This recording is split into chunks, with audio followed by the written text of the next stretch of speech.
ഇന്നത്തെ ഒരു മോർണിംഗ് എല്ലാവർക്കും വളരെ ദുഃഖകരമായിട്ടൊരു വാർത്ത കേട്ടാണ് എണീറ്റത്. സോഷ്യൽ മീഡിയയിൽ നമുക്ക് എല്ലാവർക്കും കാണാൻ കഴിഞ്ഞത് എന്താ? കൊട്ടാരക്കരയിലെ ടിപ്പർ അപകടം. ഭയങ്കര ദാരുണമായ, നമ്മെ വിഷമിപ്പിക്കുന്ന, നമ്മളെ സങ്കടപ്പെടുത്തുന്ന ഒരു വാർത്തയുമായിട്ടാണ് ഇന്ന് കാലത്ത് പലരും എണീറ്റത്. മരിച്ചവരുടെ എണ്ണം 3, അത്യാഹിത വിഭാഗത്തിൽ മറ്റു പലരും.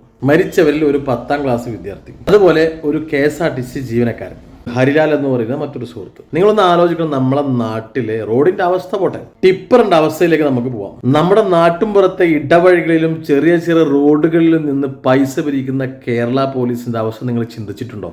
പാവപ്പെട്ടവൻ അരി വാങ്ങാൻ വേണ്ടി, പച്ചക്കറി വാങ്ങാൻ വേണ്ടി പോകാൻ പോലും പറ്റാത്ത അവസ്ഥയാണ് നമ്മുടെ നാട്ടിൽ. മുൻ ഭരണമായാലും ഇപ്പോഴത്തെ ഭരണമായാലും ഹെൽമെറ്റ് ഇല്ല എന്ന് പറഞ്ഞും സീറ്റ് ബെൽറ്റ് ഇല്ല എന്ന് പറഞ്ഞും ചെറിയ ചെറിയ റോഡുകളിൽ നിന്ന് പിരിക്കുന്ന എത്രയോ MVD ഉദ്യോഗസ്ഥരെ നമ്മൾ കണ്ടു കഴിഞ്ഞിട്ടുണ്ട്, എത്രയോ പോലീസുകാരെ നമ്മൾ കണ്ടു കഴിഞ്ഞിട്ടുണ്ട് നമ്മുടെ നാട്ടിൽ. പലരും അത് തുറന്ന് പറയുന്നില്ല എന്നുള്ളതാണ് സത്യം. സർക്കാർ ഉദ്യോഗസ്ഥന്മാരായ MVDകൾ, പോലീസുകാർ, ഇവരുടെ പണി ഇവർ മര്യാദക്ക് എടുക്കുകയാണെങ്കിൽ ഈ വിഷയമുണ്ടോ? മാസം 50,000 മുതൽ ലക്ഷങ്ങൾ വരെ സാലറി, സർക്കാരിന്റെ സാലറി വാങ്ങുന്ന എത്ര ഉദ്യോഗസ്ഥന്മാരുടെ MVDയിലും കേരള പോലീസിലും ഒക്കെ. ഈ MVDക്ക് പണി വെറും റോഡിൽ നിന്ന് കൈകാട്ടി പൈസ പിരിക്കൽ മാത്രമാണോ? ക്യാമറയിൽ നോക്കി ഫൈനലാണോ? അല്ല.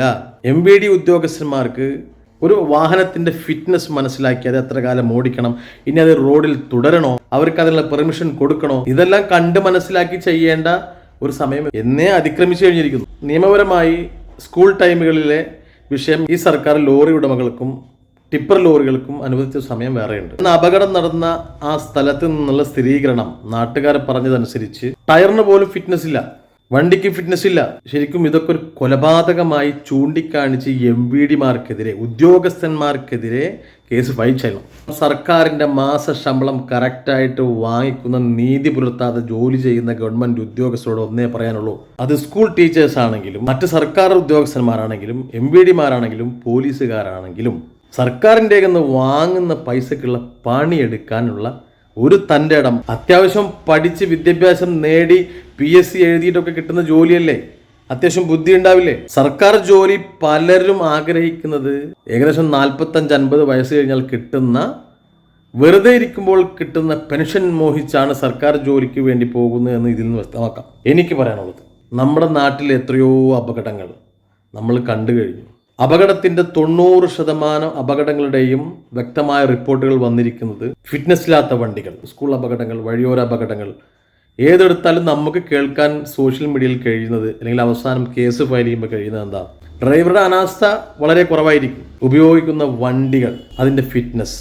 ഇനിയും ഇതിങ്ങനെ തുടർന്ന് പോയാൽ നമ്മുടെ നാട്ടിലെ വളർന്നു വരുന്ന ചെറിയ ചെറിയ കുട്ടികൾ, അച്ഛന്മാർ, അമ്മമാർ, അവരുടെ കുടുംബങ്ങളുടെ നഷ്ടങ്ങൾ, അവരുടെ ദുഃഖങ്ങൾ, ഇതൊക്കെ വീണ്ടും വീണ്ടും നമുക്ക് സോഷ്യൽ മീഡിയയിലൂടെ വീണ്ടും വീണ്ടും കാണേണ്ടി വരുന്ന ഒരു അവസ്ഥയിലേക്ക് പോകും. ചോദ്യങ്ങൾ ഉയരണം. നാട്ടിലെ സാധാരണക്കാരായ നമ്മൾ ഇതിനു വേണ്ടി അറ്റ്ലീസ്റ്റ് ഒരു വീഡിയോയിലൂടെയെങ്കിലും പ്രതികരിക്കണം. നിങ്ങളൊന്ന് ആലോചിച്ച് നോക്കൂ, ഇന്ന് നഷ്ടപ്പെട്ട ആ കുഞ്ഞിൻ്റെ അച്ഛൻ, അമ്മ, കുടുംബക്കാർ, തിരിച്ചു കിട്ടാത്ത ജീവിതം. അച്ഛൻ്റെ പ്രായമുള്ള ഒരാൾ, ആ കുടുംബം ഇനി മുമ്പോട്ട് പോകണം. മറ്റൊരു സുഹൃത്ത്, അദ്ദേഹത്തിൻ്റെ മരണത്തിൽ ആ കുടുംബത്തിന് എത്രയോ നഷ്ടങ്ങൾ. ഈ നഷ്ടങ്ങളൊക്കെ ഒരു ടയർ എന്ന് പറയുന്ന, ഒരു ടയറിൻ്റെ തേയ്മാനം, അല്ലെങ്കിൽ ഫിറ്റ്നസ് ഇല്ലാത്തത് കൊണ്ട് മാത്രം സംഭവിച്ച ഒരു കാര്യമാണ്. ഫിറ്റ്നസ് ഇല്ലാത്ത വണ്ടി കൊണ്ട് നടു റോഡിൽ ചീറിപ്പാഞ്ഞതിൻ്റെ ഒരു സങ്കടകരമായ വാർത്തയാണ് നമുക്ക് കാണാനും കേൾക്കാനും കഴിഞ്ഞത്. ഒരു പക്ഷേ MVDകൾ, നമുക്കറിയാം, MVD ഉദ്യോഗസ്ഥന്മാരായിക്കോട്ടെ, അല്ലെങ്കിൽ മോട്ടോർ വാഹന വകുപ്പ് ഉദ്യോഗസ്ഥന്മാരായിക്കോട്ടെ, എല്ലാ ജില്ലയിലും എല്ലാ മുനിസിപ്പാലിറ്റിയിലും, നമ്മളൊക്കെ താമസിക്കുന്ന ഈ വീട്ടിൽ നിന്നും നമ്മുടെ പുറത്തേക്ക് പോകുമ്പോൾ അപ്പം കൈ കാണിച്ച് 500 രൂപ ഇരിക്കാനുള്ള പോലീസുകാരുണ്ടെങ്കിൽ എന്തുകൊണ്ട് ഇങ്ങനെയുള്ള ജോലിയൊക്കെ ആദ്യമേ ചെയ്തു തീർത്തുകൂടാ? നിങ്ങൾ ആലോചിച്ച് നോക്കൂ. എത്രയൊക്കെ സംസാരിച്ചാലും എത്രയൊക്കെ പറഞ്ഞാലും നഷ്ടം നമ്മൾക്കാണ്, ജനങ്ങൾക്കാണ്, നഷ്ടപ്പെടുന്നവരുടെ കുടുംബങ്ങൾക്കാണ്. ഇതിനൊക്കെ പ്രതികരിക്കാൻ വേണ്ടി ജനങ്ങൾ തയ്യാറാവുക.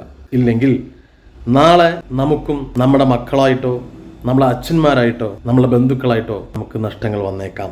എല്ലാ വാഹനാപകടത്തിൽ നിന്നും എല്ലാവരെയും കാത്തുരക്ഷിക്കട്ടെ.